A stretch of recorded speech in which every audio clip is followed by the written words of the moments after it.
नमस्कार, मैं हूं सर्वमित्र और हरियाणा विशेष में आप सभी का स्वागत है।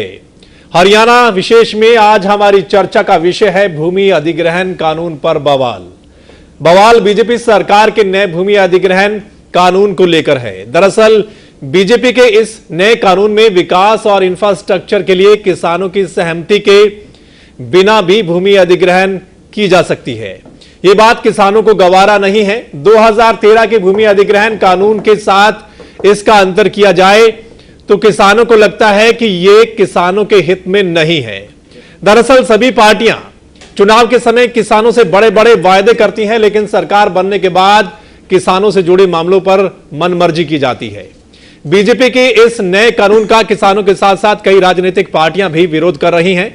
समाजसेवी अन्ना हजारे भी किसानों के साथ दिल्ली के जंतर मंतर पर बैठे हैं, लेकिन इतने विरोध के बावजूद लगता नहीं कि बीजेपी इस कानून को वापस लेगी या इसमें बदलाव करेगी। लेकिन किसान कह रहे हैं कि यह कानून किसानों के हित में नहीं है, इसे वापस लिया जाए।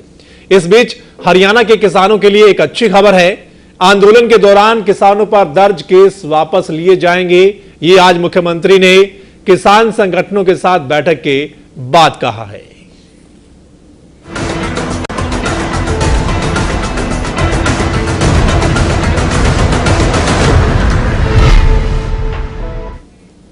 तो बीजेपी सरकार के नए भूमि अधिग्रहण कानून को लेकर पूरे देश के किसान विरोध कर रहे हैं। किसानों के साथ साथ दूसरी राजनीतिक पार्टियों के अलावा समाजसेवी अन्ना हजारे का कहना है कि इस कानून को वापस लिया जाए, क्योंकि यह कानून किसानों के हित में नहीं है।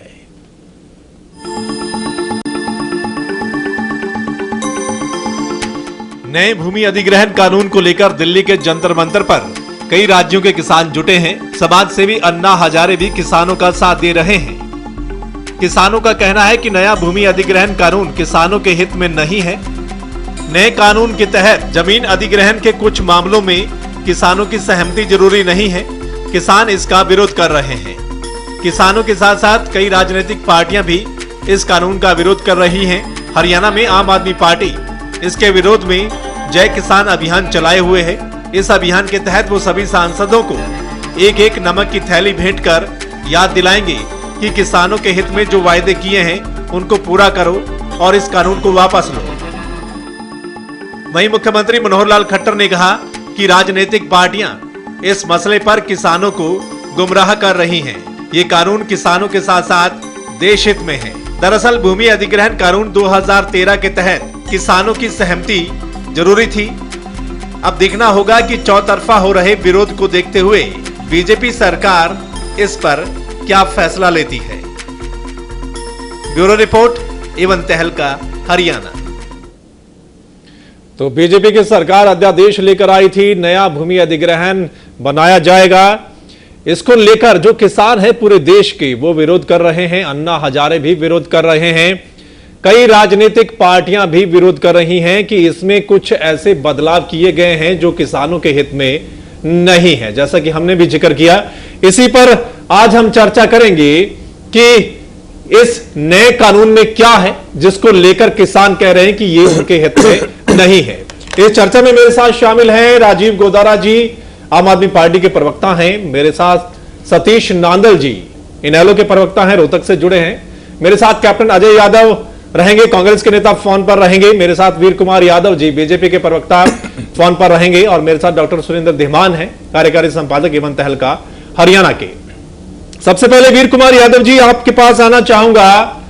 यादव साहब, कानून आप लेकर आना चाहते हैं, लेकिन इसको लेकर तो पूरे देश में बवाल खड़ा हो गया है। किसानों के साथ साथ दूसरी राजनीतिक पार्टियां, अगर आप सिर्फ राजनीतिक पार्टियों की बात करें तो निश्चित तौर पर आप कहेंगे कि ये तो राजनीतिक पार्टियों का काम होता है, लेकिन किसान इकट्ठा हुए दिल्ली में कि ये उनके हित में नहीं है।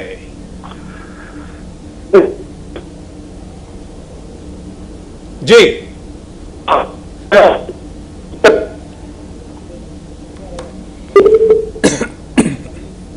वीर कुमार जी, हम आएंगे। थोड़ा सा दिक्कत है, आपकी आवाज हमें नहीं मिल रही है यहां पर।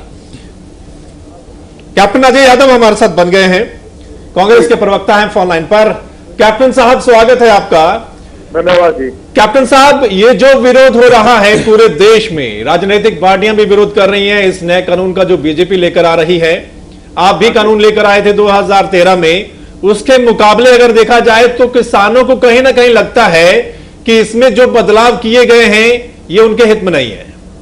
हाँ, बिल्कुल सही बात है। ये जो 2013 को हमारा लैंड एक्विजिशन एक्ट था, उसमें रिहेबिलिटेशन और आपका रीसेटलमेंट की जो बिल पास हुआ था हमारा 2013 का दोनों हाउसेज में, उसका बीजेपी ने भी पूर्ण समर्थन किया था जी। और 2014 में ये ऑर्डिनेंस लेके आए हैं। इसमें जो पहले किसान से 70% कमीशन लेनी थी पीपीपी प्रोजेक्ट के ऊपर और 80% लेनी थी हमने और दूसरे प्रोजेक्ट के ऊपर, इन्होंने ये चीज जो है उसमें से निकाल दी, ऑर्डिनेंस लेके आए। अब किसान से कोई जरूरत नहीं है पूछने की, 70-80% ये क्लॉज इनने इसमें से डिलीट कर दिया जी। ये सबसे बड़ी खामी है जी। दूसरा, जो उपजाऊ जमीन है उसका भी प्रावधान था कि उपजाऊ जमीन को जो है वो अक्वायर नहीं किया जाएगा और उसके अंदर जो है, क्योंकि आप जानते हैं कि अब जो है 125 करोड़ जो है आबादी हो गई है जी। और अगर आपको गुड़गांव में देखें जी तो कंक्रीट के जंगल बन गए हैं जी, ठीक है ना जी। कोई प्लानिंग नहीं है, पानी है नहीं, और आप जो है बजाय इसके जो सैटेलाइट टाउन्स को तैयार करने की बजाय एनसीआर के सारा जो नोएडा और गुड़गांव के ऊपर पड़ रहा है जी, तो उससे जो है पोल्यूशन बढ़ रहा है और जो है हर प्रकार की जो है पानी की किल्लत है। तो ये सारी समस्या है। तो मल्टी क्रॉप जो क्रॉप्स हैं उसको भी एक्वायर करने के इन्होंने प्रावधान रख लिया ताकि जो कॉर्पोरेट जगत है उसको फायदा हो जाए। ठीक है। और ये जो 70-80% जो कंसेंट जो वापिस किसानों से, वो भी कॉर्पोरेट जगत को ले लेने की बात है। दूसरा, जो सोशल इम्पैक्ट असेसमेंट स्टडी होती है जी, उसमें ये पहले उसमें चला था कि उसमें पूरी स्टडी करेंगे, उसमें बकायदा हियरिंग होगी, पब्लिक हियरिंग होगी, और अगर पंचायत है, अगर म्युनिसिपल कमेटी है, म्युनिसिपल कॉर्पोरेशन है, उनसे जो है बकायदा जो है उनकी कंसेंट ली जाएगी जी। वो सारी बातें इन्होंने उस क्लॉज इसमें ऑर्डिनेंस में से निकाल दी है। ठीक है, ठीक है। आखिरी बात ये है, ठीक है, कि नहीं, एक बात और सुन लीजिए। इन्होंने सबसे बड़ी बात ये करी, अगर जमीन एक्वायर कर लेते हैं तो खजाने में पैसे जमा कर देंगे, और जमीन एक्वायर अगर वो नहीं भी एक्सेप्ट करते हैं तो ये प्रोविजन है कि खजाने में पैसे जाएंगे और उसको किसान को जमीन देनी पड़ेगी। यानी जो 1894 का जो एक्ट था, 1894 का जो एक्ट था, तो वापस जो है इन्होंने दोबारा से लगा दिया।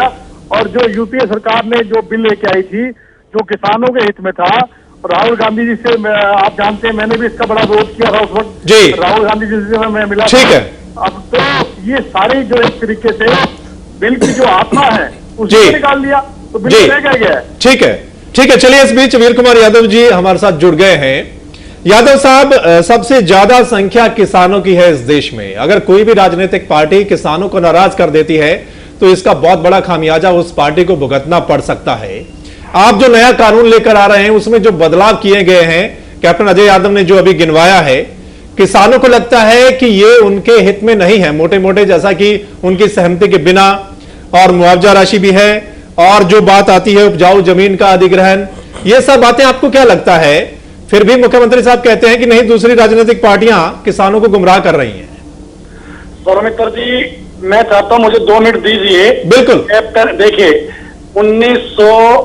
2013 में 31 दिसंबर 2013 में एक्ट आया जिसकी तारीफ अभी हमारे माननीय कैप्टन अजय यादव जी कर रहे थे। एक तो आपको ध्यान होगा, इस जिन्होंने कहा मैंने विरोध किया था, इन्होंने उस समय भी ये कहा था कि गुजरात का जो भूमि अधिग्रहण है वो उससे अच्छा है। गुजरात के भूमि अधिग्रहण की इन्होंने ही तारीफ की थी, याद करिए। शायद ये भूल गए होंगे, इतिहास नहीं भूलता कुछ बातों को। नंबर को इन्होंने, अगर वो यूपीए सरकार के समय एक्ट बना 2013, 31 दिसंबर 2013 का एक्ट, अगर वो बढ़िया था, अच्छा था, तो हमारे माननीय मुख्यमंत्री तत्कालीन हुड्डा साहब ने क्यों पत्र लिखा कि इसमें खामियां हैं, इसको दुरुस्त करिए। इसमें अमेंड करके संशोधन करिए। क्यों हमारे पृथ्वीराज चौहान महाराष्ट्र मुख्यमंत्री ने खत लिखा, खत को भी छोड़ दीजिए। उसके बाद मुख्यमंत्रियों की बैठक बुलाई गई, इस ऑर्डिनेंस को, मसौदे को तैयार करने के लिए सरकारी प्रतिनिधि बुलाए गए। वहां ये जब चर्चा हुई, इसके ऊपर बहस हुई, बिंदुओं पर, प्रारूप पर, मसौदा पर, क्यों हमारे सरकार के, यानी जो तत्कालीन सरकार के प्रतिनिधि, इन्होंने ऐतराज क्यों किया, क्यों सहमति दी? यानी जो एक्ट इतना अच्छा था तो कांग्रेस की सरकारों के मुख्यमंत्रियों ने खत क्यों लिखे, इसमें अमेंडमेंट करिए, दिक्कत आ रही है, विकास नहीं हो रहा है, भूमि अधिग्रहण नहीं हो रही है, ठीक क्यों लिखे? अभी प्लीज मेरी सुन लीजिए। बिल्कुल। इसलिए मेरा निवेदन ये है कि जो अभी कैप्टन साहब पूरी तरह मिसलीड कर रहे हैं। वास्तव में जो इन्होंने सोशल इंपैक्ट की बात की है, सोशल इंपैक्ट का प्रावधान आज भी विद्यमान है। With in 10 days deputy commissioner concern व्यक्ति से, चाहे वो म्युनिसिपल कमेटी है, पंचायत है, व्यक्ति है, संस्था है, उससे इंडिविजुअल संपर्क करेंगे, उसकी कंसेंट लेंगे, रिटर्न में कंसेंट लेंगे, और अगर कंसेंट नहीं देते तो उसका बाकायदा नोटिस करेंगे। और विदाउट कंसेंट, अभी इन्होंने एक बात की है, ये जो चर्चा कर रहे हैं, ये ऑर्डिनेंस के उस भाग की चर्चा कर रहे हैं जिसके अंदर डिफेंस, हाईवेज, हाउसिंग, गरीब लोगों के लिए हाउसिंग, कॉरिडोर्स, हॉस्पिटल, जो उनके लिए जो एक प्रोविजन पहले भी था, जो आज भी है। आप डिफेंस के लिए अगर कहीं लैंड के एक्वायर की जरूरत पड़ती है तो पहले भी मैंडेटरी था, आज भी है। हाईवेज की बात है, हॉस्पिटल की बात है, उसका चर्चा कर रहे हैं। बाकी कहीं भी इंडिविजुअल्स के लिए, इंडस्ट्रीज के लिए, उद्योगपतियों के लिए, प्राइवेट किसी इंटरप्राइजेज के लिए कहीं land acquire without the consent of 80% नहीं है, ना इस ऑर्डिनेंस में है, और ना ही उस एक्ट के अंदर जो उसमें तब्दीली जो की गई है उसमें 70% थी, इसमें 80% है। लेकिन मुझे माननीय कप्तान साहब ये तो बताएं, तब इन्होंने गुजरात के अधिग्रहण, उस भूमि अधिग्रहण एक्ट की तारीफ क्यों की थी? तब उस एक्ट की इन्होंने ही आपत्ति की थी, इन्होंने विरोध किया था कि हरियाणा का भूमि अधिग्रहण जो लाया जा रहा है वो गलत है, गुजरात का अच्छा है। क्यों कांग्रेस सरकारों ने लिखे, क्यों डिस्कशन के ऊपर सहमति दी, क्यों प्रारूप और मसौदों पर अपना टेक्स्ट नोट दर्ज कराया, क्यों नहीं कराया इन्होंने? आज ये यानी राजनीति करते हैं, जनता को गुमराह कर रहे हैं, आपके दबाव के कारण उसके अंदर अमेंडमेंट करने पड़े, संशोधन करने पड़े। अच्छा, क्या आपने फिर इनकी बात मान ली जो कांग्रेस के मुख्यमंत्री थे और अमेंडमेंट कर दिया जो अभी किसानों को पसंद नहीं है? बिल्कुल, सबकी सहमति से किसान हित में मसौदा तैयार किया गया है। कहीं भी किसान के खिलाफ कोई बात नहीं है। मुआवजा की इन्होंने कहा कि ट्रेजरी में डाले जाएंगे, बिल्कुल ठीक बात है, ठीक है, ट्रेजरी में। लेकिन ट्रेजरी में 5 साल का पीरियड है, पहले 2 साल का था। किसान में और सरकार में डिस्प्यूट अगर होता है तो 2 साल के अंदर निपटारा होना चाहिए। 5 साल का पीरियड करते हैं, 5 साल तक निपटारा हो सकता है। और अगर भूमि अधिक, उसका एग्जांपल देता हूं, इन्हीं के अपने क्षेत्र में पावर के अंदर इन्होंने भूमि अधिग्रहण की, प्लीज सुन लीजिए, 3500 एकड़ जमीन आदरणीय कैप्टन साहब के राज में वो भूमि अधिग्रहित हुई। किसानों ने धरना दिया, प्रदर्शन किया, नहीं छोड़ी। हमारी सरकार ने आते ही किसानों के जमीन रिलीज कर दी। चलिए, और भी मेहमान हमारे साथ हैं। वीर कुमार यादव जी, आप कह रहे हैं कि रोटी होती तो इनके क्षेत्र में इन्होंने नहीं छुड़वाई, हमने छोड़ी। मैं आऊंगा यादव समय, मैं आऊंगा यादव साहब आपके पास। हम दूसरे जो मेहमान हैं उनसे भी जान लेते हैं। जो आप कह रहे हैं कि ये किसानों के हित में है, हम जान लेते हैं कि कौन कौन से ऐसे बदलाव हैं जो वाकई में ही किसानों के हित में नहीं है पुराने वाले कानून को देखते हुए। डॉक्टर धीमान साहब मेरे साथ बैठे हैं। डॉक्टर धीमान साहब, आप भी आंकड़े लेकर आए हैं। पुराना कानून 2013 का और ये जो है जिसका हवाला भी दिया जाता है अभी कि ये वाला कानून वही है तकरीबन, इसमें कोई अहित की बात नहीं है, किसानों की देश हित में है। और ये सब पहले भी प्रावधान था कि डिफेंस के लिए और हाईवे के लिए, इसके लिए पहले भी कि ये जरूरी नहीं था कि किसानों की सहमति ली जाए। देखिए, अगर ये सही रहता बदलाव तो विरोध ना होता। ठीक, विरोध हो रहा है तो उसका कोई कारण है जी। जब 2013 का एक्ट बना था उस वक्त बीजेपी प्रमुख विपक्षी दल था और अन्य दलों के नेताओं ने भी उसके बारे में चर्चा की थी और चर्चा के बाद वो एक्ट बना था। ठीक है। जब मई 2014 में नई सरकार आ गई बीजेपी की, तो ये ऑर्डिनेंस के माध्यम से इसको लेके आए। इसमें ये कुल मिला के जो ऑर्डिनेंस है ये 4 पेज का ऑर्डिनेंस है। ठीक है। जो अमेंडमेंट किया है, जो मूल एक्ट है उसमें 12-13 बिंदुओं पे इन्होंने संशोधन किया है। ज्यादा राजीव गुतारा जी बताएंगे क्योंकि मैं उनके ऊपर, हमने वो एडवोकेट भी हैं, सारे को पढ़ रखा है। मोटी बात सिर्फ इतनी सी बताना चाहूंगा कि इस एक्ट के बाद भी राज्य सरकारें अपना अलग से कंपनसेशन नियुक्त कर सकती हैं। ठीक है। अपना एक रिहेबिलिटेशन उनका जिन किसानों की जमीन जाएगी उनके लिए बना सकती हैं। ठीक है। हरियाणा के मुख्यमंत्री ने अभी 3 दिन पहले ये कहा है कि केंद्र सरकार का कानून कैसा भी हो, हम अपना लेके आएंगे अलग से, ठीक है, अपना प्रावधान करेंगे और वहां किसानों के बारे में बातचीत करेंगे। ठीक है। मुख्य तौर पर जो बात हो रही है 80% 70% की, वो कैप्टन अजय यादव जी ने बता दिया।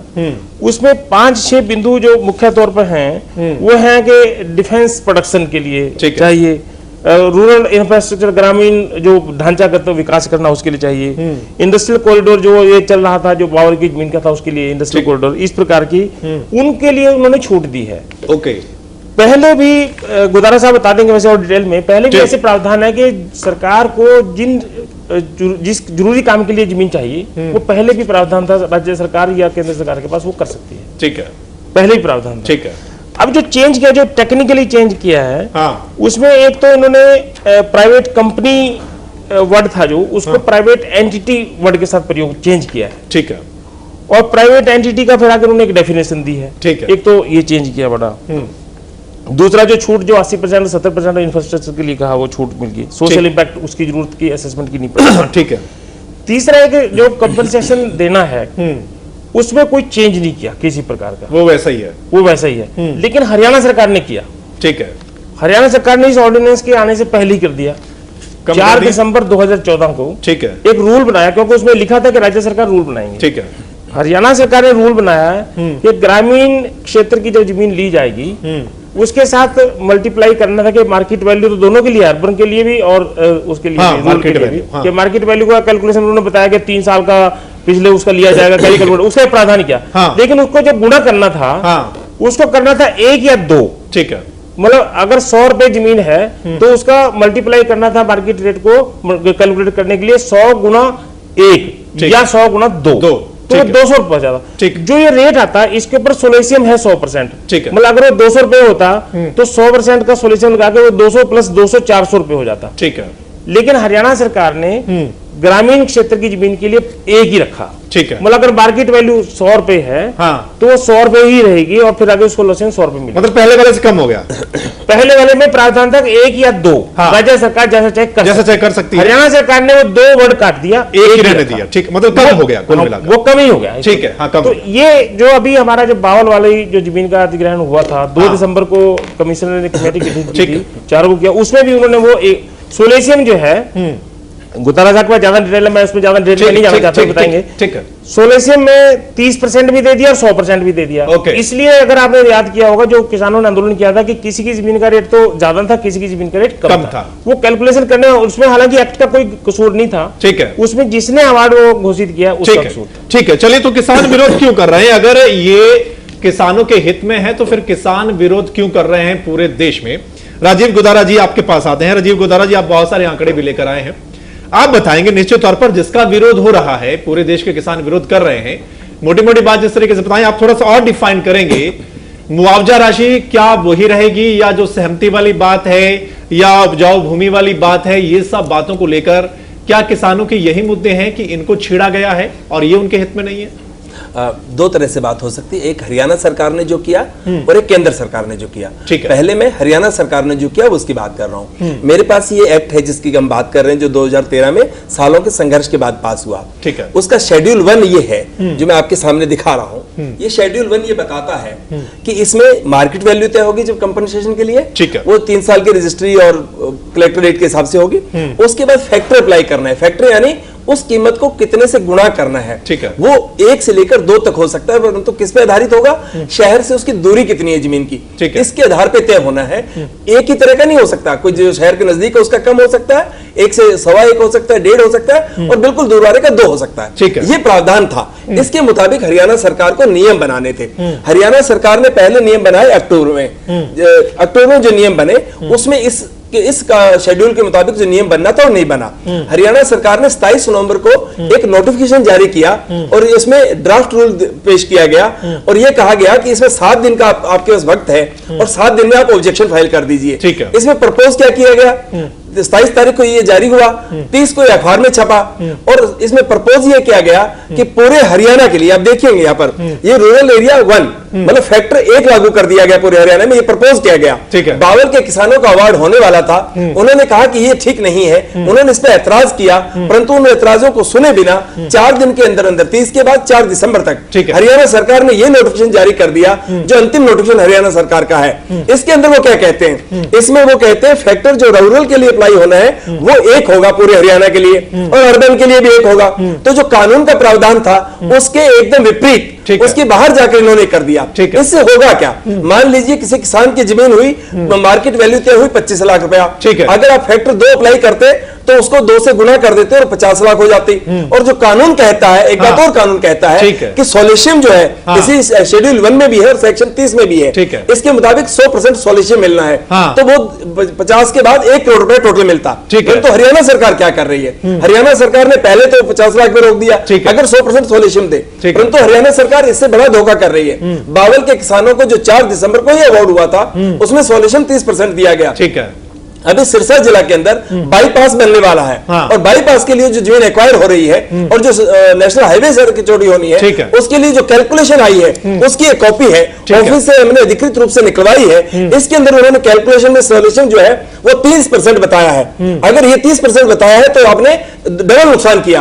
एक तो जो वैल्यू थी, जैसे जिस गांव की वैल्यू 1 करोड़ 10 लाख रुपए है, उसमें उसको फैक्टर 2 अप्लाई होता है, 1 होता है, 1.5 होता, आपने 1 ही कर दिया इसलिए उसको नहीं होगा, 1 ही होगा और उसके सोल्यूशन 100 की बजाय 30 दे रहे हैं, तो आप सिर्फ आधा भाव नहीं दे रहे हैं, आप तो उससे भी आधे से भी कम कर रहे हैं। जब मैं ये बात कह रहा हूं तो बहुत रेलेवेंट बात है जिसको समझ लेना चाहिए। यहाँ एक कानून की धारा 24 है, ये कानून की धारा 24 है। ये धारा ये कहती है कि इस कानून के 1 जनवरी 2014 को लागू ये कानून हो गया था 2013 का। इसके लागू होने के बाद जहां भी जमीन का अवार्ड होगा, चाहे वो नोटिस जो लैंड एक्विजिशन का प्रोसेस पहले से चल रहा है, उसमें जो भी अवार्ड होगा उसमें नए कानून की प्रोसीजर और जो प्रोविजन अप्लाई किए जाएंगे, यानी नए के मुताबिक 100% सोल्यूशन होना चाहिए। हरियाणा सरकार 30% दे रही है, ये हरियाणा सरकार कर रही है। अब कहें तो केंद्र सरकार की बात करें, केंद्र सरकार ने, मैं आता हूं आपके पास, बिल्कुल केंद्र सरकार की भी बात करेंगे और निश्चित तौर पर आजकल जो राजनीतिक पार्टियां पूरे आंकड़ों के साथ सामने आती हैं कि क्या कानून में बदलाव किया गया है। हालांकि हरियाणा सरकार कहती है हम अपने तरीके से बदलाव कर सकते हैं इसमें, लेकिन नए कानून, केंद्र के नए कानून आने से पहले जिस तरीके का मुआवजा राशि का ऐलान किया गया उससे निश्चित तौर पर किसानों को नुकसान हो सकता है। सतीश नांदल जी, यही मेरा सवाल आपसे है कि एक तो केंद्र सरकार नया कानून लेकर आ रही है और एक हरियाणा सरकार ने तो पहले ही कम कर दिया है मुआवजा राशि। देखिए जी, अभी अजय यादव जी भी बोल रहे थे, वीर कुमार यादव जी भी बोल रहे थे जी, ये बड़ी विडंबना इस देश और प्रदेश की कि कांग्रेस पार्टी ने खास करके हरियाणा के अंदर जब से प्रॉपर्टी डीलरों की सरकार, भूपेंद्र हुड्डा जी की सरकार आई थी, उसी दिन से चारों तरफ जमीन को एक्वायर करने का ऐसा षड्यंत्र रचना शुरू किया। अगर रोहतक की बात करें, गुड़गांव की बात करें, फरीदाबाद की बात करें, अभी कैप्टन साहब भी बड़े इत्मीनान से कह रहे थे कि कंक्रीट जंगल बन गया। कैप्टन साहब, बनाया किसने जी, उसकी सपोर्ट किसने की? वो सारे के सारे इन्होंने अपनी जमीन जितने एक्वायर कर सकते थे, रॉबर्ट वडेरा को, दूसरी कंपनियों को फायदा दे सकते थे, वो सारा फायदा देने के बाद, बिल्कुल छिकने के बाद 2013 में कानून बना दिया जी। उस कानून के तहत किसानों से 80% पूछा जाएगा, 70% पूछा जाएगा, मुआवजा ये दिया जाएगा क्योंकि रिक्वायर करने के लिए कुछ छोड़ा ही नहीं जी। अब जब ये सरकार आई, इस सरकार में आते ही और कोई काम होना हो, अध्यादेश इतने जारी कर दिए। माननीय राष्ट्रपति महोदय ने भी ये कहा था, अखबारों में आया था कि सरकार अध्यादेशों से नहीं चलती, काम करने से चलती है। इसकी नौबत कहां पड़ी? कांग्रेस ने एक्वायरमेंट करके, प्रॉपर्टी डीलिंग करके सारा का सारा पैसा हड़प किया, सारी की सारी बात की, किसानों को भूमिहीन कर दिया। अब बीजेपी ने यह बात सोची कि वो तो करके चले गए, कॉरपोरेट पार्टी तो हमारी भी है, जो बड़े बड़े पार्टियां बड़े बड़े गुड़गांव के अंदर पड़े हैं। प्रदीप कासनी जी का ट्रांसफर भी हुआ है, बहुत बड़ा केस भी हुआ है। ठीक है, सारी चीजों को ध्यान में रख के ऐसा कानून बनाया जाए कि किसानों को पहले कांग्रेस ने रौंदने का काम किया, अब बीजेपी रौंदने का काम करती है। यहां मैं ये बात बताना चाहूंगा कि जो ये पीपीपी, ये प्राइवेट पब्लिक ये जो जिनका विलय है ना, इसके अंदर किसी की चाहेंगे, कभी भी चाहेंगे जमीन ले लेंगे। भूपेंद्र हुड्डा जी ने अपने राज्य में SEZ लेके आए थे, उसकी एक मियाद थी कि इतने दिन तक बनाना पड़ेगा। ठीक है, आदरणीय भूपेंद्र हुड्डा जी ने उसकी एक्सटेंशन कर दी, दोबारा फिर उसकी एक्सटेंशन कर दी, कानून उसको रिजेक्ट कर देना चाहिए था। और लास्ट में जाते जाते ये काम करके चले गए कि वही रिलायंस कंपनी SEZ की बजाय 100 एकड़ के प्लॉट काट के पैनासोनिक को, सोनी को, प्राइवेट कंपनियों को दे रहे हैं। ये देश के किसान के साथ, प्रदेश के किसान के साथ धोखा किया। SEZ खत्म होना चाहिए था, किसानों की जमीन वापस जानी चाहिए थी।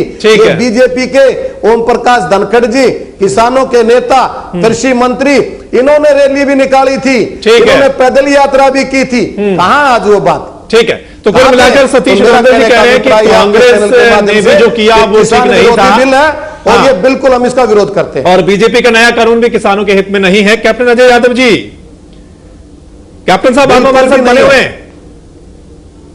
कैप्टन साहब, तो लगता है अभी कैप्टन साहब नहीं है। चलिए चर्चा को और आगे बढ़ाएंगे। निश्चित तौर पर सभी किसानों को भी समझ में आना चाहिए कि इस नए कानून में क्या है, हरियाणा के कानून में क्या है, क्या उनका हित होगा, उनको ज्यादा मिलेगा, ये सब बातें और चर्चा करेंगे। लेकिन फिलहाल वक्त एक छोटे से ब्रेक का।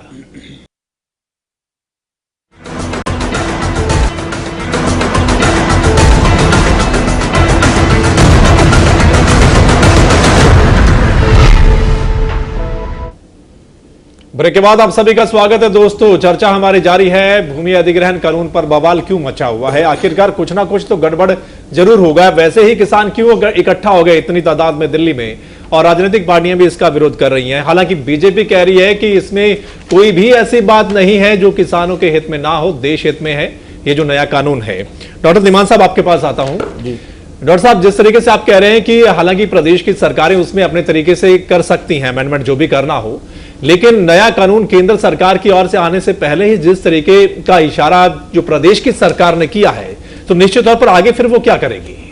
देखिए, मुझे लगता है 26 अक्टूबर 2014 को जैसी सरकार बनी थी, इस सरकार को, क्योंकि जैसे अभी तक भी आक्षेप लग रहा है कि नई सरकार थी, नए मंत्री बने हैं, नए मुख्यमंत्री नए हैं, तो सिस्टम को समझने में टाइम लग रहा है। तो ये कहीं अधिकारियों का खेल है या वास्तव में अधिकारी और मुख्यमंत्री और उनसे सब जो रेवेन्यू मिनिस्टर हैं उन सब से बातचीत करके ये किया गया है? ये तो बहुत विस्तार से मैंने और गोदारा साहब ने बता दिया। दो जो अमेंडमेंट और मैं इंपॉर्टेंट बताने जा रहा हूँ जो सेंट्रल गवर्नमेंट ने किए जी।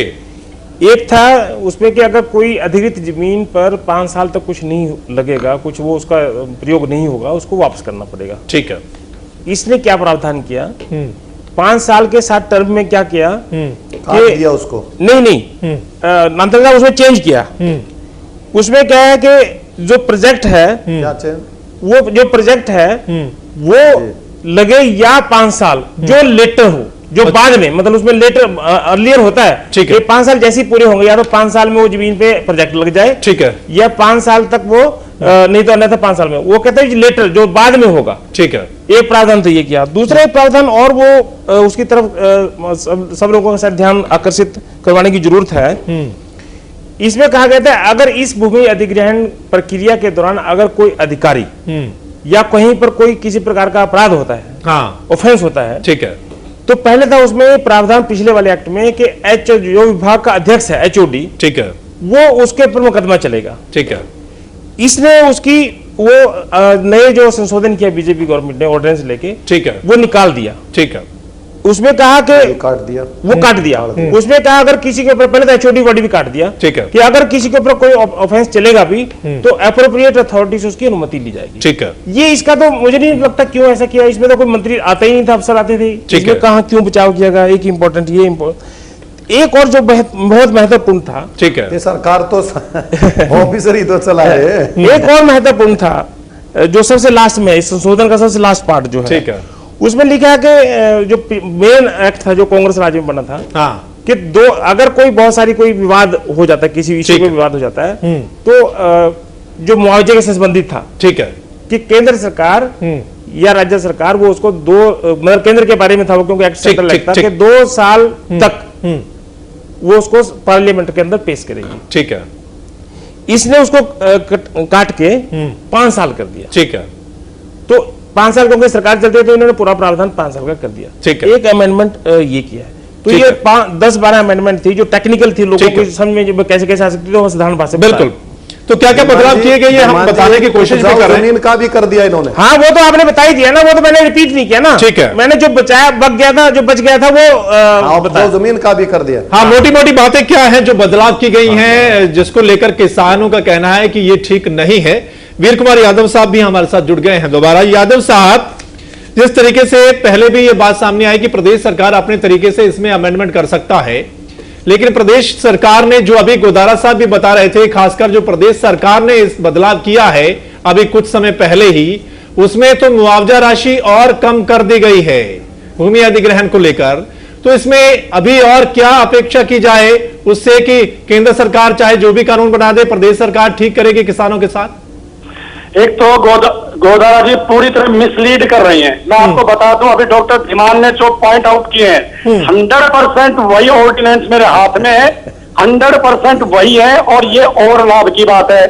कहीं मुआवजे का अमेंडमेंट है ही नहीं। अमेंडमेंट जो है वो नंबर 1 जो इसमें जो चैप्टर में किया है 10A में, power of appropriate government to exempt certain projects. वो प्रोजेक्ट्स है डिफेंस रिलेटेड, इलेक्ट्रिफिकेशन से रिलेटेड, हाउसिंग जो गरीबों के लिए हाउसिंग से रिलेटेड, इंडस्ट्रियल कॉरिडोर से रिलेटेड, इंफ्रास्ट्रक्चर प्रोजेक्ट से रिलेटेड। इसके अलावा कुछ भी नहीं है कोई सिंगल इंडस्ट्रियलिस्ट के लिए। और अगर कहीं गवर्नमेंट यानी एक्वायर करेगी, कहीं भी मेंशन नहीं है, कोई सब्स्टिट्यूशन नहीं है, कोई एग्जेम्पशन नहीं है।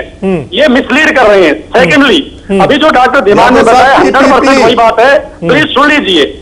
इसके अंदर ये जो है 2 साल में निपटारा नहीं हो सकता था, उसको किसान के हित में 5 साल कर दिया गया है। ये निपटारे का पीरियड 5 साल होगा। उसके बाद इसके अंदर जो प्राइवेट यानी जो पीपीपी की जो बात मैं बता रहा था, इसमें कुछ वर्ड ओमिट किए। Private industry omit, private hospital omit, private educational institution omit. Private नहीं रहेंगे, उनको ओमिट किया। It mean substitute. क्या फालतू की बात कर रहे हैं? आप ठीक कर रहे हैं, मैं फालतू कर रहा हूँ। आप जो बोले जाए वो सही, और हम बोले द्वारा कानून को पढ़ लो, इतना ही निवेदन है मेरे हाथ में। अरे गोदारा साहब, जो डॉक्टर धीमान ने पढ़ाया वही है, और वही मेरे हाथ में है। और कहीं भी इस प्रकार की इसमें बात नहीं। मुझे वो कॉलम बताइए, मुझे चैप्टर बताइए, पेज नंबर बताइए, सेक्शन बताइए। पब्लिक पार्टनरशिप का मतलब क्या होता है ये बताइए।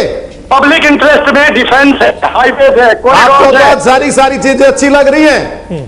कोई मनमर्जी के कानून बनाओ, कोई मनमर्जी चलाओ, किसान कहीं भी जाओ। नंदन साहब, जो इसके अंदर जो मेंशन है, कहीं भी प्राइवेट इंडस्ट्रियलिस्ट शब्द नहीं है, व्यक्तिगत उद्योगपति का शब्द नहीं है।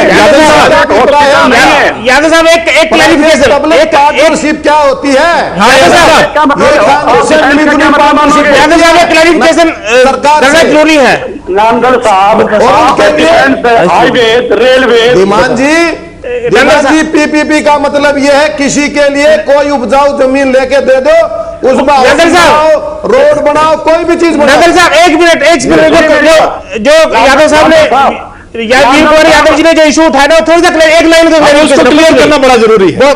मेरी बात सुन लीजिए।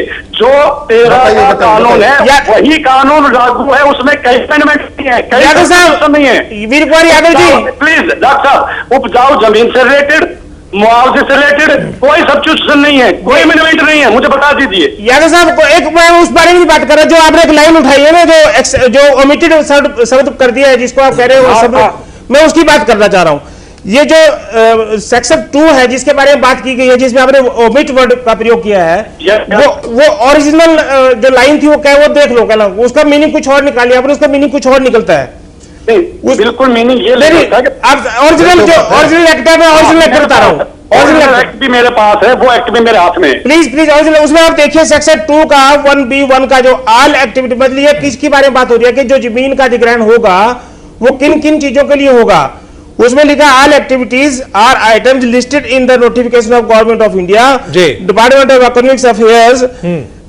बाकी जो उसमें डिपार्टमेंट 2012 को जो जारी हुआ है, ठीक है, एक्सक्लूडिंग, मतलब उसमें कहा गया ये इन पे लागू नहीं, एक्सक्लूड किस किस को किया था?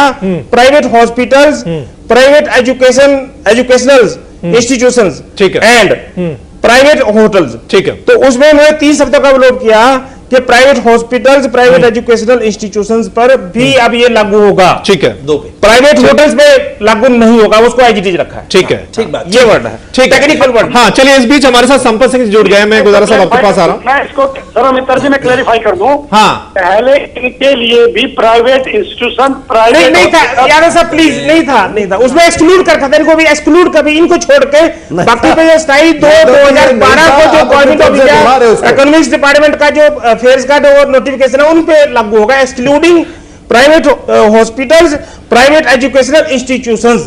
अब उनको भी हटा दिया, मतलब उनके लिए भी ये अधिग्रहण हो सकता है। चलिए, गुजारा साहब कुछ कहना चाहते हैं? यादव साहब, जो बात आपने उठाई है, बाकी ठीक है जो आप कह रहे हैं, बाकी वीर कुमार जी थोड़ा समझने में आसानी हो जाएगी। पहले वाला जो ओरिजिनल प्रावधान था, जिसका क्लॉज अभी दिवान साहब ने पढ़ा, उसमें excluding private hospitals, private educational institutions and private hotels था। अभी जो ओमिट किया वो क्या कर दिया? एक्सक्लूड का मतलब था इन 3 चीजों के लिए अप्लाई नहीं होगा, अब ओमिट क्या कर दिया? ओमिट कर दिया प्राइवेट हॉस्पिटल और प्राइवेट एजुकेशनल इंस्टीट्यूशंस, ठीक है ना? इसका मतलब ये हुआ प्राइवेट होटल्स अभी भी एग्जेम्प्ट है। तो आप क्या ये कानून तो ये है, ठीक है, पढ़े तो यही है, परंतु अगर आपकी परिभाषा माने तो इसका मतलब अब भी उन्होंने प्राइवेट होटल को जोड़ दिया।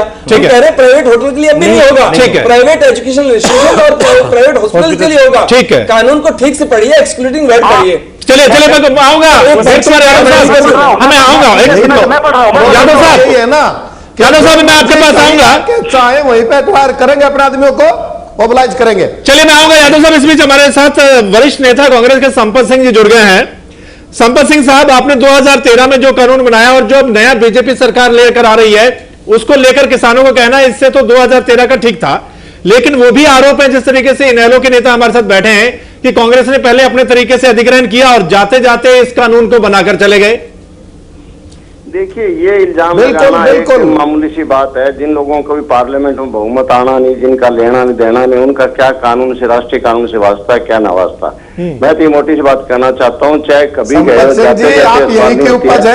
कानून लोकसभा में गए नहीं है, कानून हरियाणा की बात कीजिए। हरियाणा में लूट खसोट करने के लिए सब कुछ कर दिया, सब कुछ को लूट खसोट कर दी, प्रॉपर्टी डीलिंग करके, और जब मन भर गया कि अगली सरकार ना कर पाए, उसमें आपने 13 में कानून बना दिया। अरे सरकार ना आके कानून को हटा के फिर अपनी सुविधा के अनुसार काम कर लिया। संपत सिंह जी बोलिए। नहीं, मैं क्या बोलूं, बीच में अगर इस तरह बोलते रहे तो बोलने की जरूरत नहीं मेरी, वो बोल ही रहे हैं ना। नहीं, बोलिए आप जो मेरा सवाल। मैं जवाब दे दूंगी। खाने वाले तो आज 17 साल की जेल में बैठे हैं दोनों, जिन्होंने खाया हरियाणा का माल लुटा है, वो तो जेल में बैठे। मैं क्या बताऊं, इसके जवाब तो इतना ही जवाब हो सकता है। जहां तक लैंड की बात है, सम्मानित आदमी है, आपको अपनी भाषा से मुद्दे पर आते हैं। संपत सिंह जी, मुद्दे पर आना चाहते हैं। चौधरी देवलाल जी की देन है, आपको अपनी भाषा पे कंट्रोल करना चाहिए। आप तो टास्क मत कीजिए। हमारी पार्टी के एमपी वहां पे गए हुए हैं। पार्टी दिल्ली में 0 हो गई है, हरियाणा प्रदेश में 0 हो गई है, आप इलेक्शन आ गए। हमारा मुद्दा नहीं है। नादल साहब प्लीज, हमारे किसान की चिंता कर लीजिए, थोड़ा लड़ाई छोड़ के बैठे अंदर। हम भूमि अधिग्रहण की बात कर रहे हैं। संपत सिंह जी, आप बात कर रहा हूँ, खाम खाई उल्टी बातें करने लग रहे हैं बेकार में। संपत सिंह, चलो मेरा सवाल का जवाब दे दीजिए आप। जवाब दे दूंगा मैं, ठीक है?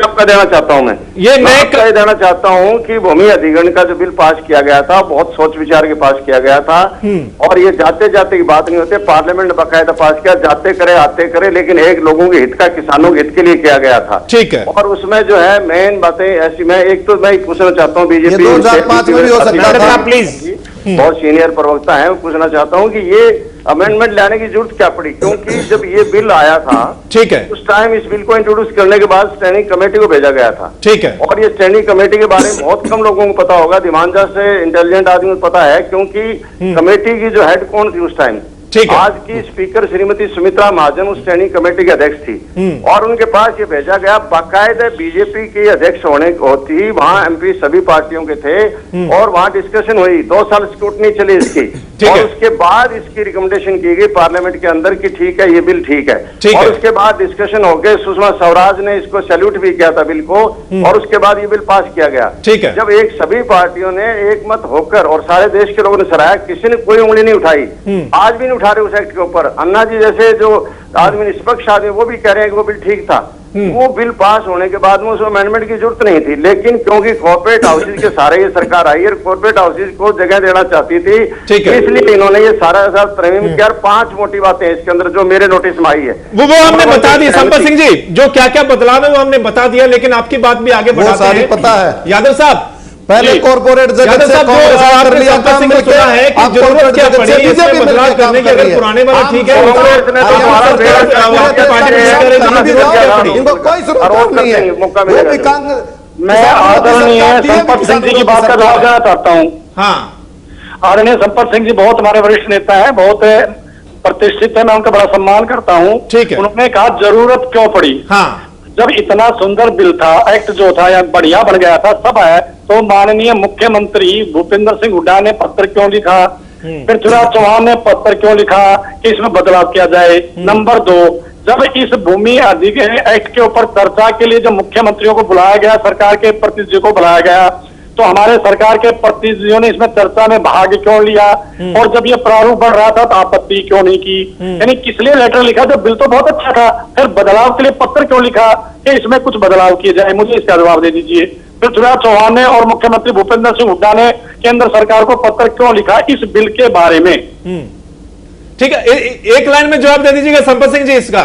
मैं ये कहता हूँ कि जो ये बदलाव किया इनके बारे में कोई पत्र नहीं लिखा था। ये चाहे रिकॉर्ड में दिखा दें वो चिट्ठी जहाँ ये 5 बदलाव मेन बदलाव हुए, इनके बारे में अगर पत्र को लिखा हो तो मुझे बता दें ये पत्र लिखा था।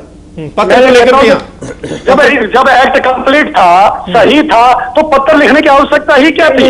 आप इन 5 बातों में यादव साहब, मैं ये कह रहा हूँ कि इस एक्ट में बदलाव किया जाए, ये क्यों लिखा? जब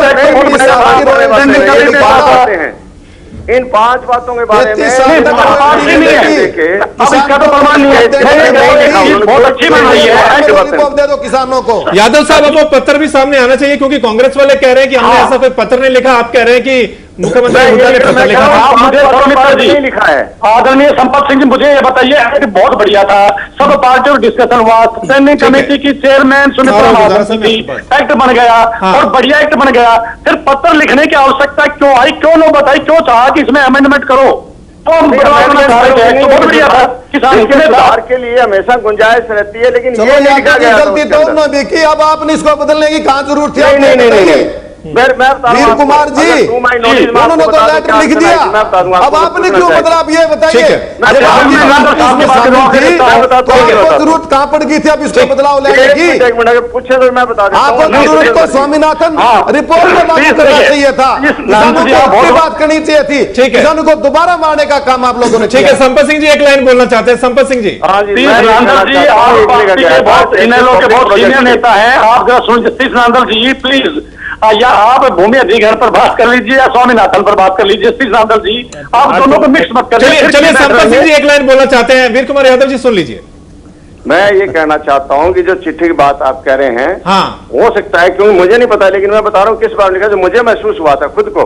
मेरे हल्के के अंदर एक जमीन एक्वायर करनी थी, किस चीज के लिए? कि नहर के लिए एक्वायर करनी थी। ठीक है। और उस टाइम नहर के लिए भी सोशल इम्पैक्ट का एग्जामिनेशन होना था। ठीक है। सोशल इम्पैक्ट की कोई कमेटी बनी नहीं थी, इसलिए उस टाइम पत्र लिखा था या तो सोशल इम्पैक्ट की जो कमेटी बनाई जाए ताकि वो पता लगा सके कि सोशल इम्पैक्ट क्या पड़ेगा, और वरना ये सोशल इम्पैक्ट वाली बात जो है नहर के मामले में और सड़क के मामले में, रेलवे के मामले में सोशल इम्पैक्ट को हटाया जाए, ये चिट्ठी लिखी गई थी। ठीक है, मुझे चलिए, हाँ, सामने आगे बात की क्या चिट्ठी लिखी गई थी? वो नहर के मामले में थी, अस्पतालों के मामले में नहीं थी, और किसी मामले स्कूलों के बारे में नहीं थी, अस्पताल।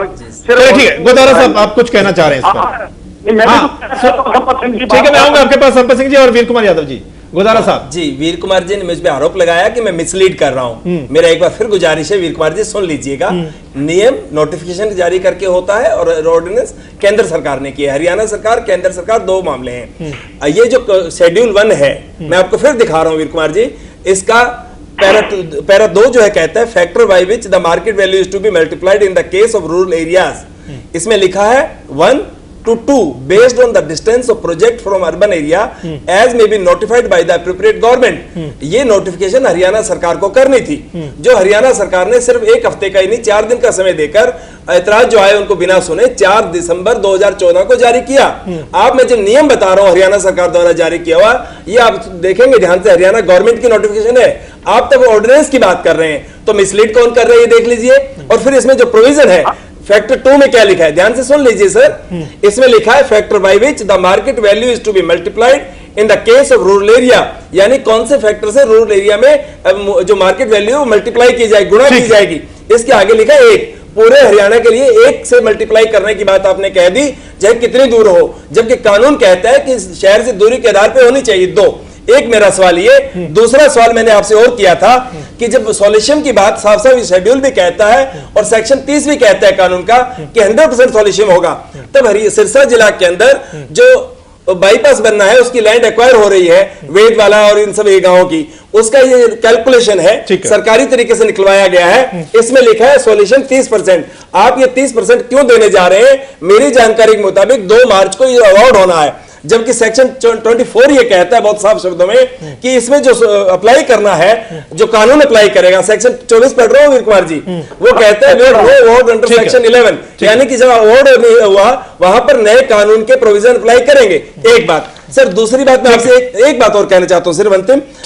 वीर कुमार जी, आपको चिट्ठी के बारे में बहुत पता है, इस हरियाणा सरकार के नियम के बारे में नहीं पता। आपका कसूर नहीं है, आपके केंद्रीय मंत्री वीरेंद्र कुमार जी और रविशंकर प्रसाद जी को भी नहीं मालूम था, वो वीरेंद्र सिंह जिन्होंने आज बिल पास किया है। दूसरा आपने तो कहा था कि हरियाणा सरकार के सब फैसलों की हम समीक्षा कर रहे हैं। आपने 60 साल से 58 साल उम्र कर दी थी, तो समीक्षा आपने जो चिट्ठी इन्होंने लिखी उसकी समीक्षा क्यों नहीं की? और फिर उस चिट्ठी है कहां? आपके मुख्यमंत्री ने कहा हर कोई बार बार आपसे गुजारिश कर रहा है कि वो चिट्ठी सार्वजनिक कर दीजिए, ताकि बहस और ये झगड़ा जो है वो जो भी जिसने गलती की है वो सामने आ जाए। कांग्रेस ने किया वो भी आनी चाहिए। ठीक है डॉक्टर दिमाग साहब, चिट्ठी का थोड़ा सा बता दें। मैं 2 बातें, एक तो इस एक्ट में एक वर्ड और रहेगा जिसको क्लैरिफाई करना बहुत जरूरी है, जिसमें बहुत विवाद हो रहा है। हाँ। इस जो अमेंडमेंट किया था ऑर्डिनेंस के माध्यम से, उसमें प्राइवेट कंपनी को शब्द को प्राइवेट एंटिटी के साथ सब्स्टिट्यूट किया। क्या मतलब एंटिटी? हाँ, और फिर आगे उन्होंने प्राइवेट एंटिटी का एक क्लॉज दिया कि प्राइवेट एंटिटी क्या है। ठीक है। प्राइवेट एंटिटी का एरिया उन्होंने बहुत विस्तार कर दिया। उन्होंने कहा कि private entity means any entity other than a government entity, जो गवर्नमेंट की एंटिटी है उसको छोड़ के, या अंडरटेकिंग जो गवर्नमेंट अंडरटेकिंग होती है, एंड इंक्लूड्स और शामिल है ए प्रोप्राइटरशिप, एक पार्टनरशिप। सरल शब्दों में बता दीजिए। प्रोप्राइटरशिप जो जनता पता लग जाएगा इसका। हाँ। कंपनी, पार्टनरशिप, प्रोप्राइटरशिप, कारपोरेशन और एनजीओ, ये जो है प्राइवेट एंटिटी बन गई। तीसरा एक बिंदु जो अभी गुदार साहब ने भी इशू उठाया था, ये 30% का तो अवार्ड, जो 30% सोलिसियम की बात तो अभी 2 मार्च को होना है, जो सिरसा की जिसकी बात की उन्होंने। बावल वाली जमीन का मेरे पास रजिस्ट्री 100% सोलिसियम की भी है और 30% की, हालांकि वो रद्द हो गया है। ठीक है। लेकिन उस वक्त ये जो अवार्ड सुनाया जाता है, अब इस नए एक्ट के तहत तो कमिश्नर की कमेटी भी नहीं बन कर सकती। ठीक है। लेकिन उसमें बावल वाली में कमिश्नर की उसने किया, अब तो डीसी है, कलेक्टर है, वो करता है।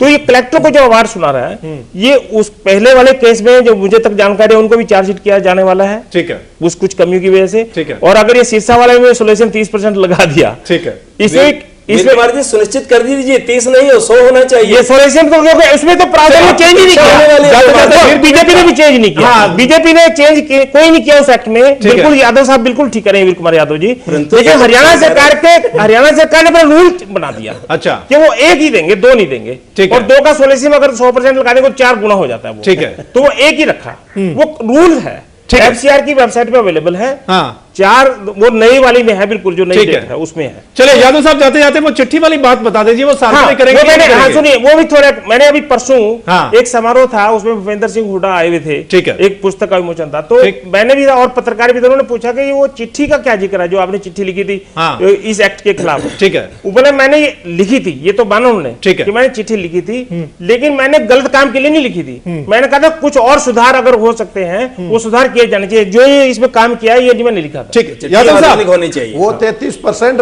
33 साल तक रॉयल्टी की बात थी धीमान जी। हाँ चलो नंदन साहब को, यादव साहब बता दीजिए, चिट्ठी में तो कुछ और लिखा है और आप बता रहे हैं कि नहीं, दो सरकारों इसलिए लोगों को भ्रमित करने के लिए अब कहां मिलती है हरियाणा में 33 साल। चलो यादव साहब की सुन लेते हैं, नांदल साहब चिट्ठी के बारे में बोल रहे हैं थोड़ा सा। नांदल साहब सुन लीजिए प्लीज। देखिए, दो सरकारों के बीच के पत्र व्यवहार को हम उसको लीक नहीं कर सकते, आउट नहीं कर सकते, लेकिन क्यों कर रहे हैं फिर? सुन लीजिए प्लीज। भूपेंद्र सिंह हुड्डा तो बता ही सकते हैं ना कि मेरा ये पत्र था। हमारे लिए तो दिक्कत क्या है कि टेक्निकली दो सरकार के बीच में, यानी कि केंद्र और राज्य सरकार के बीच में पत्र व्यवहार था। ठीक है, कम से कम मैं नहीं बोल सकता। जिक्र क्यों कर रहे हैं? ठीक है, अगर कोई क्योंकि वो सूट नहीं करती। चलिए, हाँ वीर कुमार जी, अवहेलना मत करिए, अगर आप नहीं कर सकते तो बोलिए मत। तो कुल मिलाकर एक चिट्ठी का जिक्र आता है, कुल मिलाकर एक चिट्ठी का जिक्र भी आता है। जो हरियाणा सरकार ने अमेंडमेंट की है उनकी बात भी हमने की है, चर्चा की है, और जो केंद्र सरकार नया कानून लेकर आ रही है उसमें क्या क्या बदलाव ऐसे किए गए जो किसानों को लगता है कि ये उनके हित में नहीं है। 2013 का जो कानून था वो इससे बेटर था, और किसान इतनी तादाद में क्यों विरोध कर रहे हैं और दूसरी राजनीतिक पार्टियां भी उनका साथ दे रही हैं। निश्चित तौर पर ये सब बातें बीजेपी को रखनी होंगी कि वाकई में ही इसमें ये जो अब बदलाव करने से किस तरीके का फायदा किसानों का हो सकता है, या तो फिर किसान कह रहे हैं क्या वो सही है, दूसरी राजनीतिक पार्टियां कह रही हैं वो सही है। सभी मेहमानों का बहुत बहुत शुक्रिया इस चर्चा में शामिल होने के लिए। इस खास चर्चा में इतना ही, लेकिन आप बने रहे हेमंत तहलका हरियाणा के साथ।